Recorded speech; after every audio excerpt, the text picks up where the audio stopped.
সরকার বাধ্য হয়ে তেলের দাম বাড়াইছে, কিন্তু এই সুযোগটা নিয়ে একটা কুচক্রি মহল 1 টাকা জিনিস 5 টাকা, 5 টাকা জিনিস 10 টাকা, এই যে গাড়ি ভাড়া প্রতি বর্গ কিলোমিটার 11 পয়সা বাড়াইছে, কিন্তু মাঠ পর্যায়ে দেখেন 5 টাকার ভাড়া 10 টাকা নিচ্ছে, 10 টাকার ভাড়া 15 টাকা নিচ্ছে।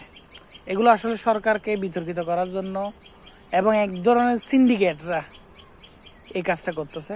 সরকারের দ্রুত এখানে নজর দেওয়া উচিত, নাইলে জনগণের অর্থাৎ কি জনরোষে পড়তে যাচ্ছে সরকার।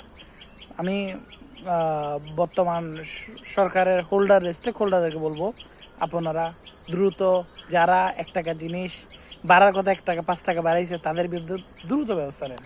কি একটা শুরু হইলো ফেসবুকে, কি বলে গুপ্ত রিলস দেখতে গেলেও গুপ্ত,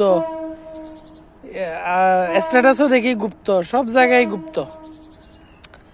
আরে ভাই, এখন প্রয়োজন আমাদের এগুলো না, এগুলো রাজনৈতিক বিষয়। এখন সাধারণ মানুষের রাজনীতি করতেছে।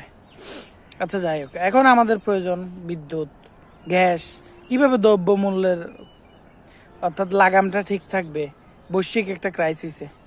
কিন্তু দেখেন সরকার মাত্র 20 টাকা বাড়াইছে, প্রত্যেকটা পণ্য হুর করে বিদ্যুৎ গতিতে বাড়ার কথা 1 টাকা, প্রত্যেকে বাড়িয়ে ফেলছে 5 টাকা।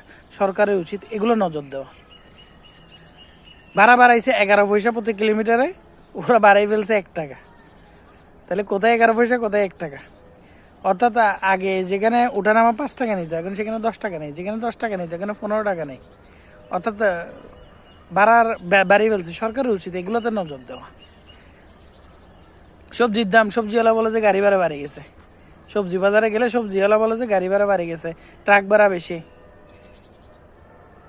তো ট্রাক ড্রাইভাররা বলে যে তেলের দাম বেশি।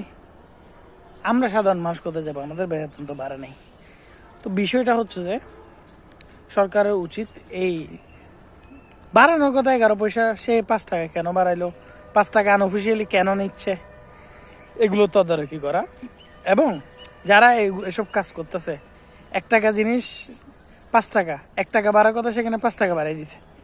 তো ওই জিনিসগুলা যারা করতেছে তাদেরকে আইনের আওতায় আনা, এবং এই মুহূর্তে সবচাইতে গুপ্ত সুপ্ত এগুলা বাদে এই মুহূর্তে সবচাইতে গুরুত্বপূর্ণ হচ্ছে যে এই দ্রব্যমূল্যটা নিয়ন্ত্রণ করা। সরকার যদি এই দ্রব্যমূল্যটা নিয়ন্ত্রণ করতে হবে, সরকার সফল।